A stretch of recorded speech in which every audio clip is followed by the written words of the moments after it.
So in this video, I want to talk about when your PhD advisor leaves and what you should do in terms of dealing with the fact that they're leaving and how you should prepare when you're leaving. So if you don't know me, I am Professor Dave Maslach. I'm Associate Professor of Innovation Strategy and Entrepreneurship. And I created this whole reciprocity project to give back as much as I possibly can. There's so many people to help me out that I want to pay the favor forward to help you out. So this is really common. That it's a common phenomenon that happens in academia where people come and go out of different institutions. There's all sorts of reasons why people come and go. Maybe they're moving up in their career. Maybe that they have family commitments or whatever that's going on in their life. And often what we have to do is, so if you're a PhD student, you build these strong relationships with your advisor, and you have to deal with somebody that leaves and goes to a different institution. What should you do at that moment when somebody does leave out of your life and you've been working with them? And there's kind of two options that you might want to think about when they're going through this, and you might want to have this conversation. You really should have this conversation when they do leave. Either if they don't bring it up, then you probably should force the conversation. So the two things is if you're wedded with that person, like you've done work for a while with them, you're really gung-ho about working with the individual themselves and you're a good match, then you can ask to move to the institution that they're going at. And sometimes, not always, but sometimes you can do that move. So especially if they're kind of doing a lateral move and they're moving up in status, for example, then it might make sense to go to that institution because you and I know that there is a pecking order within institutions, and the better that you can graduate from, the more of a impact you're going to have when you get out and you get a particular job. It's just really the reality. Now, how long that status effect happens from the institution that you're graduating from, it's up in the air. But there is an effect, for sure, that there's going to be an effect if you, like a halo effect, I guess, that would happen from that particular institution. Now, if you are not wedded to the person, you're kind of working with them. So maybe you're within the first year, for example, or you just like the place that you're at, and you have maybe family commitments or whatever that's going on in your surrounding community, then you can likely switch to a different supervisor. And it might be, if you're early on, then it makes sense to sort of pick the person that you want to go to, and just kind of pick somebody that's maybe good in research or whatever in your particular area.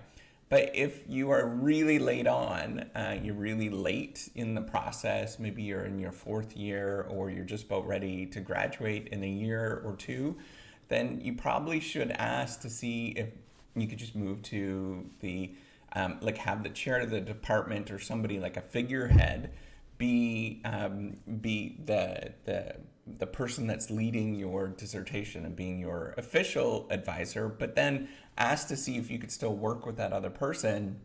And this happens all the time, super common, where you work with the other person at the other institution sort of from afar, but formally you are affiliated with the institution that you're at, and then the chair or whoever is just acting as a figurehead, sort of walking you through the steps that you need to do to get through to complete your dissertation.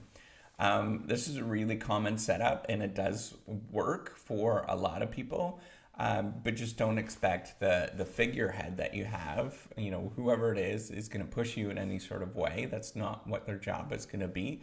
So don't expect them to really do, a really great sort of thorough job at the science that you're creating.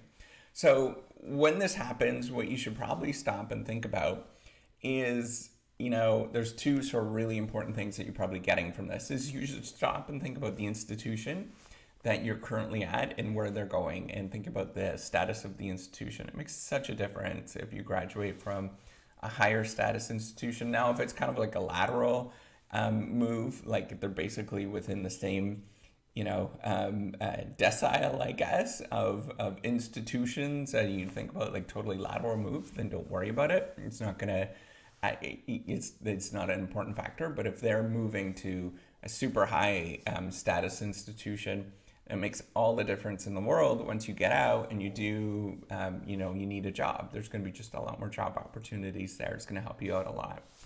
And then the other thing is thinking about the working relationship that you have. If you really love working with this person, you're doing really fun stuff, and there's a lot of community that you feel, that working relationship is really precious. And don't ever don't assume that the next person you're ever going to work with is going to be the same thing. It's hard as heck to find good people to work with that you get along with. It's like crazy hard, right? Like you might go through, that's why it's like, okay, this is really precious and you should sort of think about this. You might go through, 10 different relationships by the time you find one that you're really like, it really clicks and everything works. And it's the same thing as like dating, right? You can date a ton of people, but there's only one person that you're going to marry, or maybe multiple people, but one person that's going to be the person that you're going to really want to be with.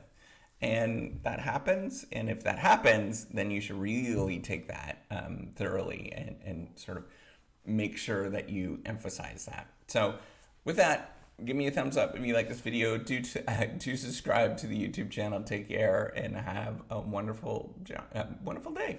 Bye.